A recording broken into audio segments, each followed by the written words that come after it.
Bismillahirrahmanirrahim. Assalamualaikum warahmatullahi wabarakatuh.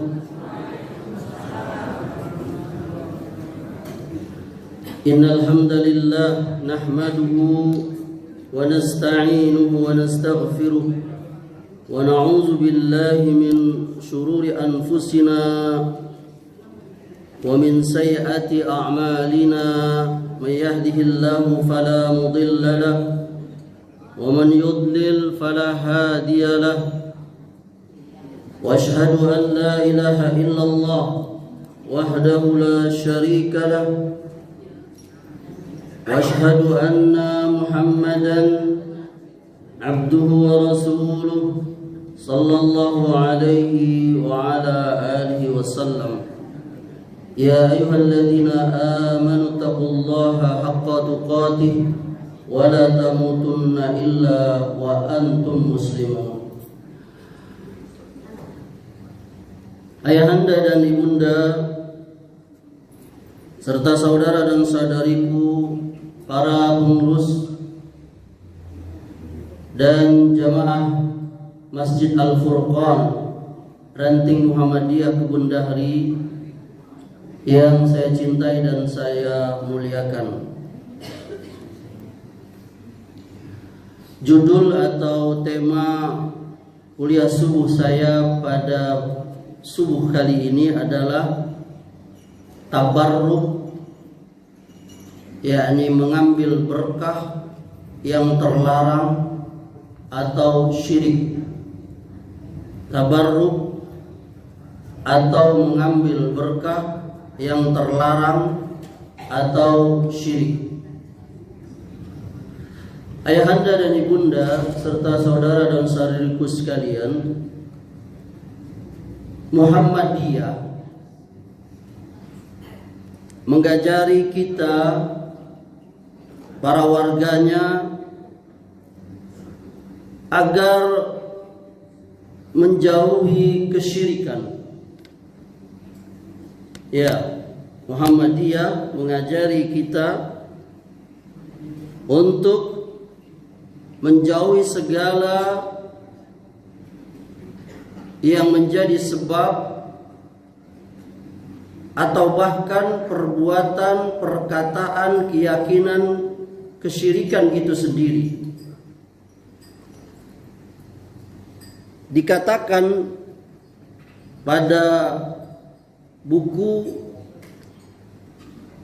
Pedoman Hidup Islami Warga Muhammadiyah, Keputusan Muktamar Muhammadiyah ke-44 tanggal 8 sampai dengan 11 Juli tahun 2000 di Jakarta, yang diterbitkan oleh Suara Muhammadiyah, pimpinan pusat Muhammadiyah, yang kami miliki ini cetakan ketiga September 2001. Dikatakan pada bagian ketiga, ini bukunya ya. Bagian ketiga, kehidupan Islami warga Muhammadiyah. A. Kehidupan pribadi. 1. Dalam akidah. 1.2. Setiap warga Muhammadiyah wajib menjadikan iman dan tauhid sebagai sumber seluruh kegiatan hidup. Tidak boleh mengingkari keimanan berdasarkan tauhid itu, dan tetap menjauhi serta menolak syirik, tahayul, bid'ah, dan khurafat yang menodai iman dan tauhid kepada Allah Subhanahu wa ta'ala. Itu ada pada halaman 13. Kemudian pada poin D, yakni kehidupan berorganisasi, pada poin ke-15 dikatakan setiap anggota, pimpinan maupun warga persyarikatan hendaknya menjauhkan diri dari perbuatan taklid, syirik, bid'ah, tahayul, dan khurafat.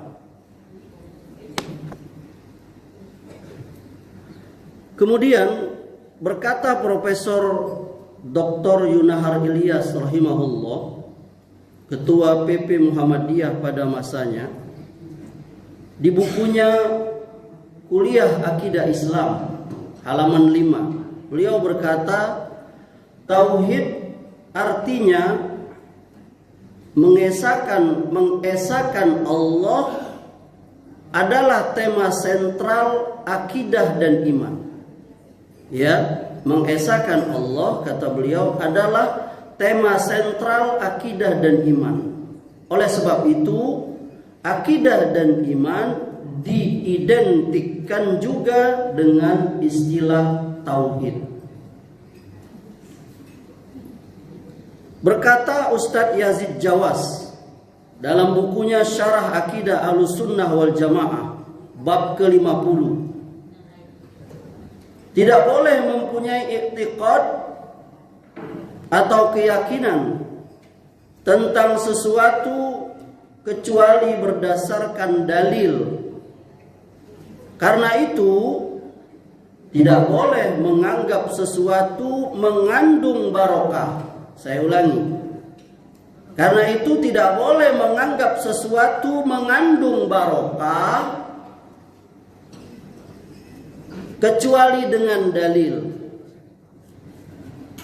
Sekian. Sudah dapat teh semuanya? Lagi dibagi.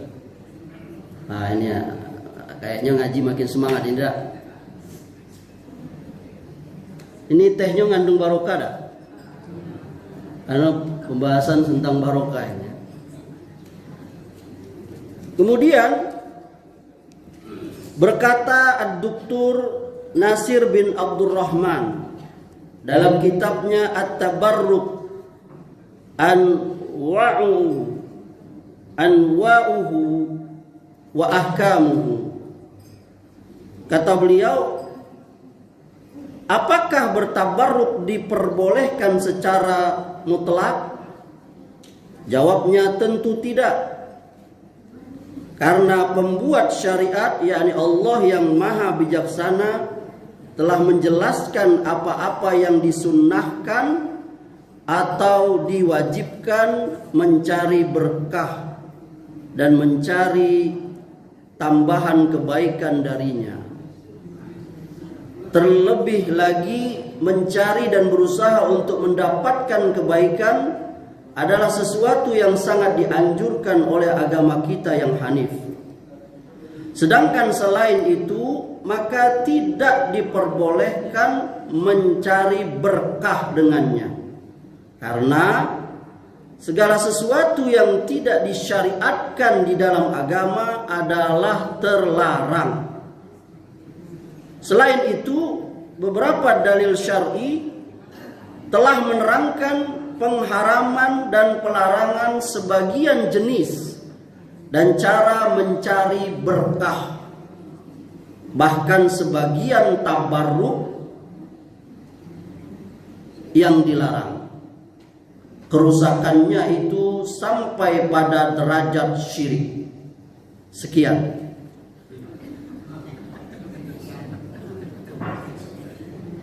Oleh karenanya, Syekh Muhammad bin Abdul Wahab At-Tamimi dalam kitab Tauhidnya,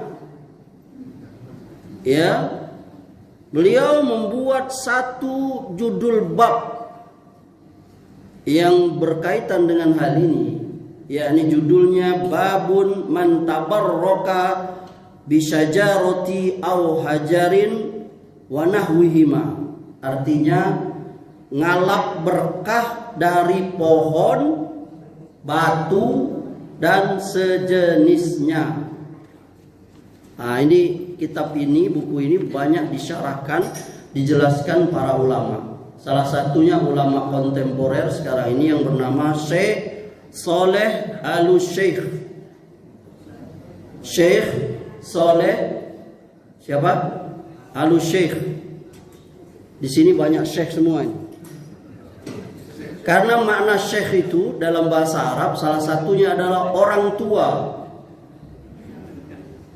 Orang yang sudah tua, yang janggutnya sudah putih, bahkan ada yang sudah merah, kuning, bahkan ada yang janggutnya sudah berguguran, tidak ada lagi janggutnya. Itu syekh juga disebut.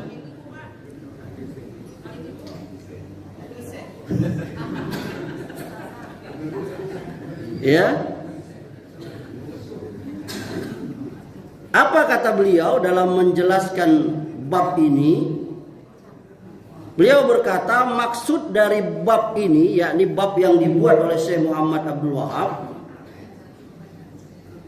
apa hukumnya orang yang berbuat seperti itu? Yakni dia minta berkah, apa tadi? Dengan batu, ngalap berkah dengan batu, pohon dan sejenisnya itu. Kata beliau, jawabannya dia telah berbuat syirik. Saya ulangi, dia telah berbuat syirik. Lalu beliau melanjutkan, at-tabarruk maknanya adalah meminta kebaikan yang banyak, langgeng dan kekal. Itu maknanya tabarruk.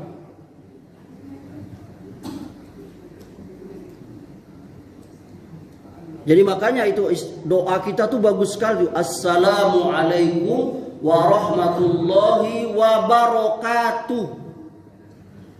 Karena berkah itu hanya Allah yang ngasih, bukan makhluk. Saya ulangi, yang memberikan keberkahan itu Allah.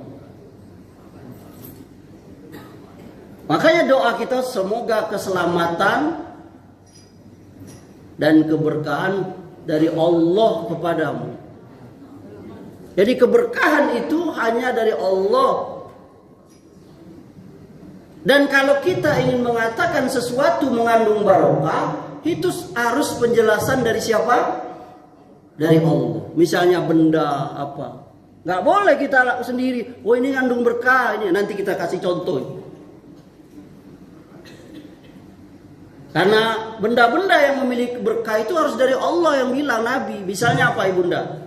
Misalnya air zam-zam. Nah itu air zam-zam itu memang barokah. Kenapa? Karena ada dalilnya tadi dikatakan ulama-ulama tadi, yakni sesuatu yang mengandung barokah itu dia harus dari Allah dan Rasulnya. Nabi yang mengatakannya. Air zam-zam, apalagi ibunda? Korma, apalagi? Buah tin, buah zaitun, kemudian madu. Ibunda suka madu? Ibunda suka madu? Ada yang jualan madu? Kalau di madu suka? Jujur itu. Ayah anda suka madu? Suka. Jawab tegas-tegas, suka madu? Suka memadu? Ada juga yang berani jawab. Subhanallah. Lawannya nih bunda. Karena makna madu di Indonesia tuh ada ya, ibunda tahu lah ya. Dan ibunda itu ijma sepakat tidak suka. Kalau laki-laki suka semua ini. Saya juga suka, cuman di belakang bini saya aja cuma berani ngecek. Alangkah semangat ayah anda. Itu intermezzo ya. Jadi madu itu salah satu benda yang diberikan oleh Allah dan Rasulnya, yakni keberkahan. Bahkan dia disebut di dalam Al-Quran itu, yakni di surah An-Nahl. Betul gak? An-Nahl itu lebah ya. Yakni lebah itu menghasilkan satu yang memberikan keberkahan, yakni madu. Itu ada bab tafsir bagus sekali itu, pembahasan tentang madu itu. Jadi tidak boleh. Jadi at-tabarruk maknanya adalah meminta kebaikan yang banyak, langgeng dan kekal. Dia nggak boleh oleh seseorang, oh ini ada ininya, nanti kita kasih contoh itu. Dia harus ada dalil-dalil dari Quran dan hadis yang menunjukkan Allah lah yang memberikan keberkahan itu. Saya ulangi, tidak ada satupun makhluk yang mampu memberikan keberkahan kepada orang lain. Subhanallah. Berarti dari sini kita tahu bahwa tabarruk itu ada yang boleh, ada yang terlarang. Yang terlarang ini ada yang syirik sampai syirik kecil, bahkan ada yang syirik besar. Kemudian Syekh Saleh Al-Syekh beliau melanjutkan penjelasan dia. Maka ucapan penulis, kata beliau yang menulis buku ini, yakni Syekh Muhammad bin Abdul Wahab, dan yang serupa yakni pada judulnya tadi, yakni ngalap berkah, man tabarraka bisajarati au hajarin wa nahwihima, yakni mengalap berkah dari pohon, batu dan sejenisnya, yakni yang dimaksud dengan yang serupa atau yang sejenisnya itu, yakni yang serupa itu misalnya pohon, batu, apalagi tanah, gua, apalagi kuburan, betul, keris, cincin. Saya lepas dulu. Ya, burung boleh jadi, apalah yang dianggap memberi berkah, mata air dan lain-lainnya. Itu keyakinan jahiliyah. Orang jahiliyah dulu percaya seperti itu, Ibunda. Mereka percaya dengan batu, Lata, Uzza, Manat, Hubal. Nanti kita bahas. Apa itu Lata, Uzza, Manat, Hubal? Itu batu, pohon, patung. Jadi mereka orang-orang kafir jahiliyah pada saat itu ngalap berkah dengan pohon, batu, kuburan, tanah. Nah, ini bisa dianggap syirik besar, akbar.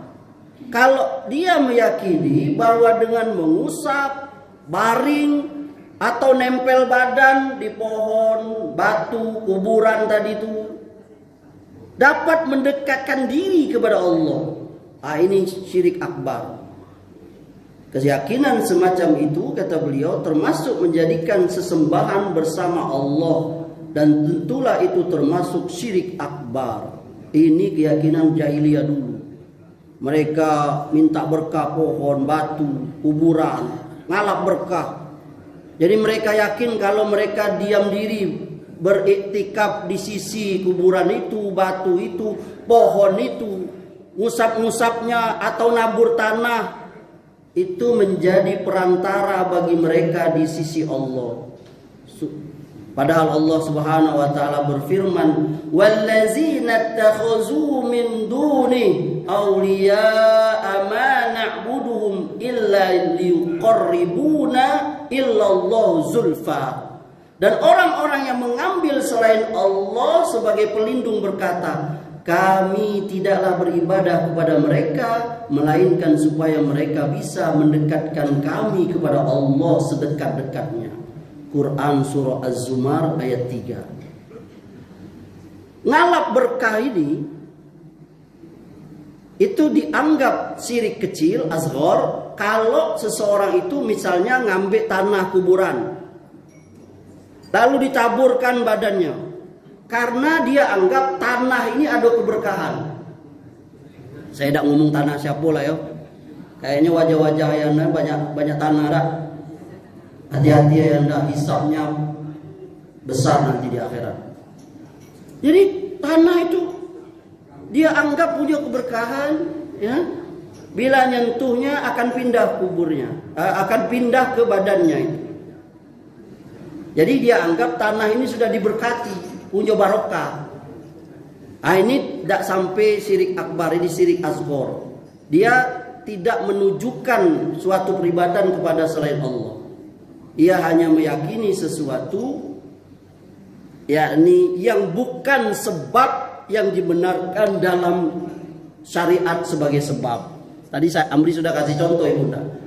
Contoh-contoh yang sebab-sebab yang dapat berkah itu, misalnya apa tadi? Air zam-zam, madu dan lain-lainnya. Adapun tanah apa nggak ada.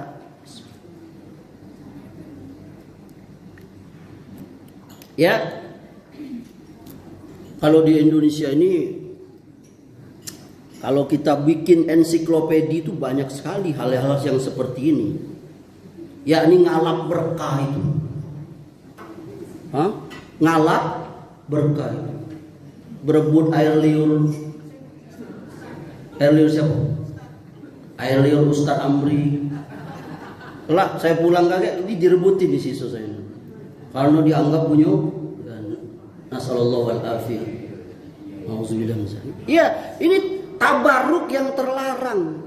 Di Indonesia ini banyak kayak petilasan tuh kayak dulu orang yang dianggap tokoh itu dia misalnya hilang di situ atau dia pernah duduk situ, tegak situ. Raja apa-apa. Nah, dia hilang di sini. Oh, di situ orang bertapa, nyari ilham, petunjuk. Ada yang namanya ilham sih kok. Ada. Nah, itu lagi dicari tadi. Dicari orang yang betapa tadi. Dia nyari ilham, padahal ilham lagi ngaji di situ.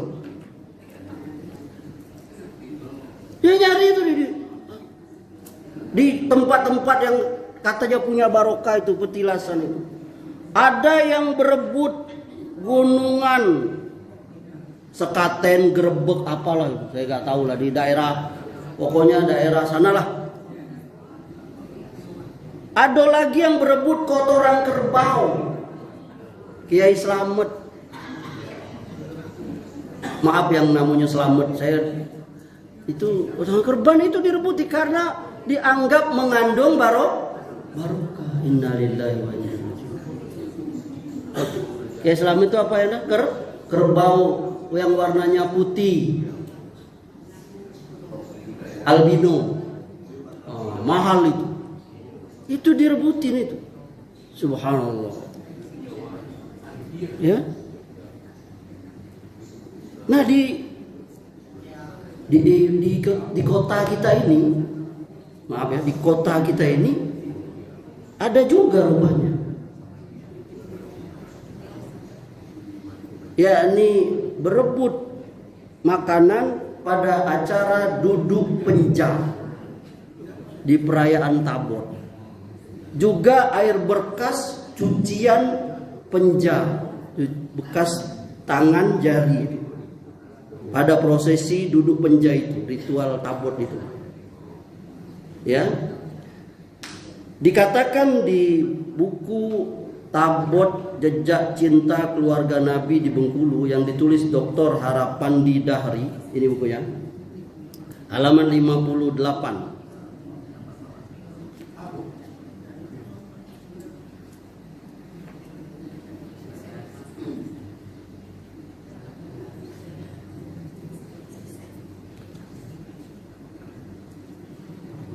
Maaf, halaman 104.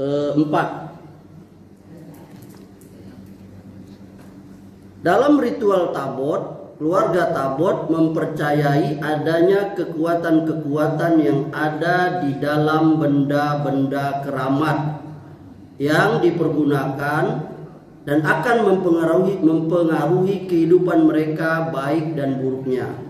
Oleh karena itu, benda-benda yang dianggap magis tersebut haruslah disucikan dan dipelihara sebaik-baiknya agar kekuatan magis tersebut tidak berkurang atau hilang. Penyucian benda-benda dilakukan dalam ritual penuh dengan pembacaan mantra-mantra dan doa. Hal ini dimaksudkan agar kesakralan dan nilai magis yang dikandung oleh benda-benda keramat ini membawa keberuntungan dalam kehidupan mereka. Kemudian juga ada dikatakan oleh penulis Tabut Karbala Bengkulen dari Punjab, simbol melawan kebiadaban. Ini bukunya. Ya. Dikatakan di sini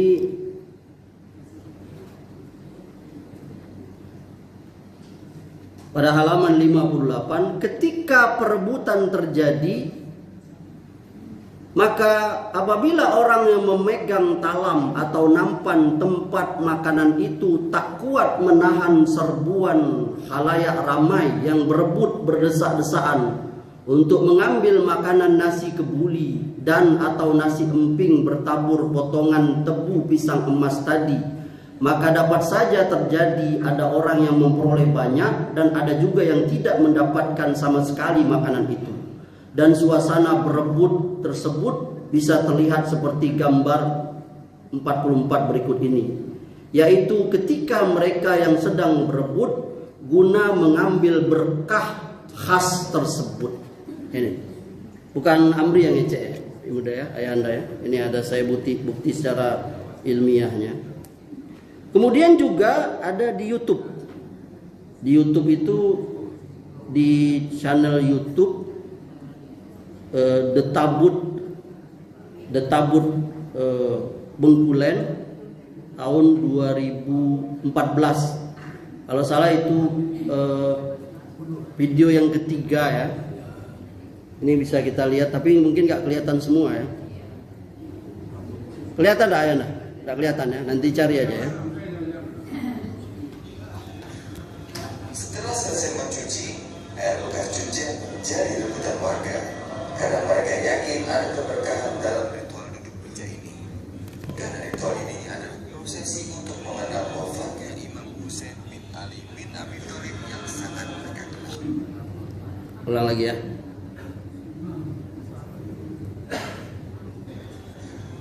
Setelah selesai mencuci, air bekas cucian menjadi rebutan warga karena mereka yakin ada keberkahan dalam ritual duduk meja ini. Karena ritual ini adalah prosesi untuk mengenal wafatnya Imam Husain bin Ali bin Abi Thalib yang sangat mereka kenal.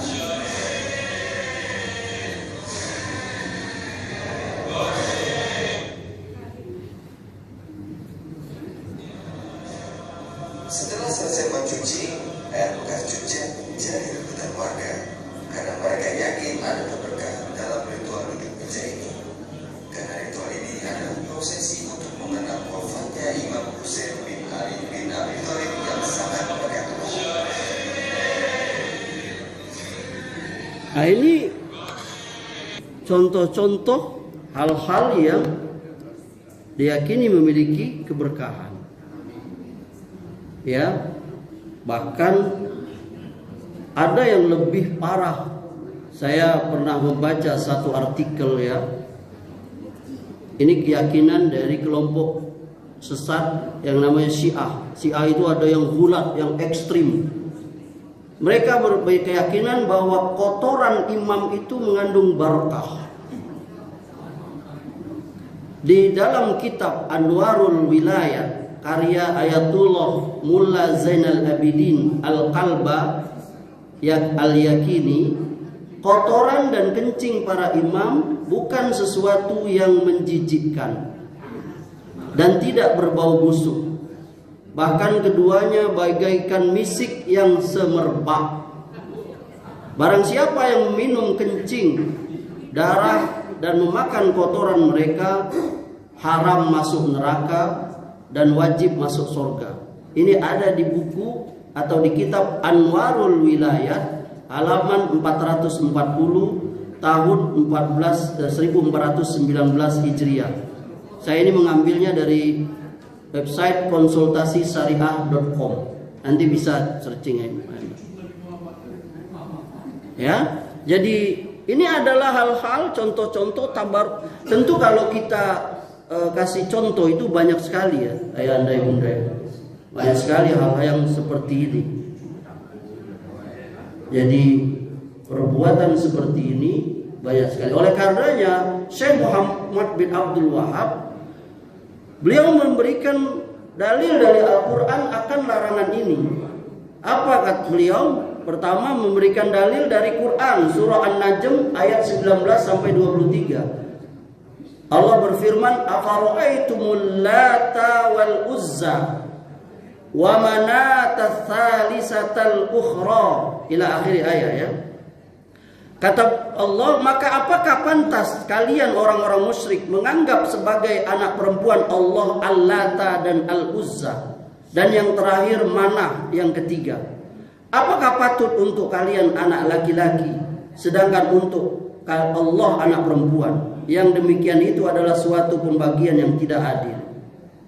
Itu tidak lain hanyalah nama-nama yang kamu dan bapak-bapak kamu mengada-adakannya. Allah tidak menurunkan suatu keterangan pun untuk menyembahnya.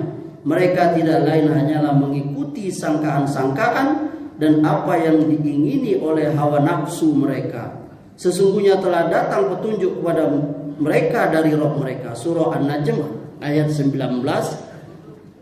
sampai 23. Jadi ayat ini Bunda, Al-Lata itu Al-Lata itu adalah nama batu putih yang terletak antara kota Mekah dan Taif. Nama batu. Ya. Batu itu tidaklah dihancurkan kecuali setelah kabilah Sakif masuk Islam. Nabi SAW mengutus sahabat Al-Mughirah bin Syu'bah, lalu ia menghancurkan dan memecahkannya. Ya. Dahulu di atas rumah ini ada, di atas batunya ada rumah. Itu ada kuncennya kalau istilah kita sekarang. Ada juru kuncinya itu dan para pelayan. Lalu Al-Uzza. Al-Uzza ini kata Syekh Al-Syekh dalam mensyarahkan kitab Tauhid itu adalah sebatang pohon, nama pohon yang terletak antara kota Mekah dan Taif. Nah, ini sama juga. Dia hanya satu pohon awalnya, lalu dibangun bangunan di sekitar 3 pohon. Nah, ini dijago kuncen kalau istilah gitu, juru kunci, dan ada juga seorang wanita tukang sihir yang bikin ritual. Memang ada setan dari jenis manusia yang suka sekali kalau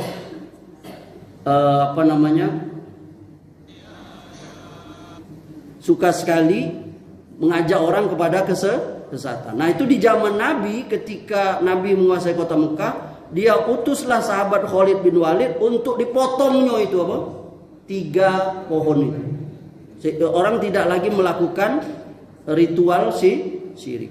Apa itu manat? Manat itu juga batu. Nama batu. Kenapa disebut manat? Karena seringnya orang nyembelih korban di atas batu ini dalam rangka mengagungkan batu itu. Padahal Allah berfirman, Inna solati wa nusuki wa mahyaya wa mamati lillahi rabbil alamin. Sesungguhnya ibadah solatku, ibadah korbanku, sembelihanku, salatku, hidupku dan matiku hanya untuk Allah, bukan untuk Allah. Jadi kalau ada orang ngambil barokah lalu dia nyembelih hewan di kuburan, itu haram gitu makan dagingnya. Ya. Kemudian yang terakhir, dalil yang kedua, kisah tentang sahabat. Ini ada dari sahabat Abi Waqid Al-Laisi. Beliau bercerita, suatu saat kami pergi bersafar bersama Rasulullah SAW menuju daerah Hunain. Sedang kami baru saja terbebas dari kekafiran, baru masuk Islam. Saat itu kaum musyrikin punya sebatang pohon bidara yang dianggap barokah, ada barokahnya. Di situ orang musyrikin naruh pedang-pedang, tombak mereka di situ digantungkan supaya pedangnya hebat, supaya tombaknya hebat. Lalu kami, kata beliau, lewat juga di situ. Lalu kami ngomong dengan Rasulullah. Itu mereka biasa menyebutnya Zatu Alwad. Lalu sahabat yang baru masuk Islam ini ngomong dengan Nabi, ya Rasulullah, kami juga mau Zatu Alwad, yakni pohon yang bisa mengandung barokah. Nabi langsung marah. Apa kata Nabi? Allahu Akbar. Baru saja kita di Islam. Demi jiwaku yang ada dalam genggamannya, ucapan kamu ini sama seperti Bani Israel kepada Musa. Pilihlah kami sesembahan, yakni patung, sebagaimana mereka punya patung juga. Maka Musa menjawab, kalian ini kaum yang bodoh, tolong. Maaf ya, ini memang bahasanya seperti itu. Sungguh kalian akan mengikuti tradisi orang-orang sebelum kalian. Ini hadis diriwayatkan Tirmizi. Jadi hal-hal yang seperti ini, orang mengambil barokah kepada sesuatu yang tidak mengandung barokah, itu adalah sesuatu yang dari dahulu terjadi dan masih sekarang. Maka pelajaran kita pagi hari ini sebagai penutup, yakni tidak boleh seorang muslim mengambil barokah kepada benda-benda tanpa dalil dari Al-Quran dan Sunnah dari Allah dan Rasulnya. Jadi barokah itu, keberkahan itu ada 2, yang dibolehkan dan yang tidak. Yang dibolehkan nanti ada pembahasan, insya Allah kalau ada waktu umur panjang kita bisa bahas di lain kesempatan, yakni benda-benda, tempat-tempat, orang-orang yang di dalam ajaran Islam itu dibolehkan oleh Allah Rasulnya untuk kita mengambil barokahnya. Kalau tidak ada, seperti yang kita berikan contoh tadi, dan ini bukan untuk menuduh orang lain, oh kau syirik masuk neraka apa enggak. Saya ulangi nih, pemirsa di YouTube juga, enggak. Tujuan kita hanya mengajari untuk kita membentengi diri dan keluarga kita tidak seperti itu. Kini asas Islam. Adapun orang mau ikut tidak ada paksaan. Ya, ayanda ya, enggak ada paksaan. Dan tugas seorang dai yang paling utama adalah masalah tauhid, memperingatkan umat tentang syirik. Semoga Allah Subhanahu wa taala memasukkan kita termasuk orang. Demikian saja, sudah alarm kita sudah berbunyi. Cukup ayanda ya? Cukup. Cukup, barangkali ada yang mau tanya, enggak usah ya. Cukup, saya pikir cukup.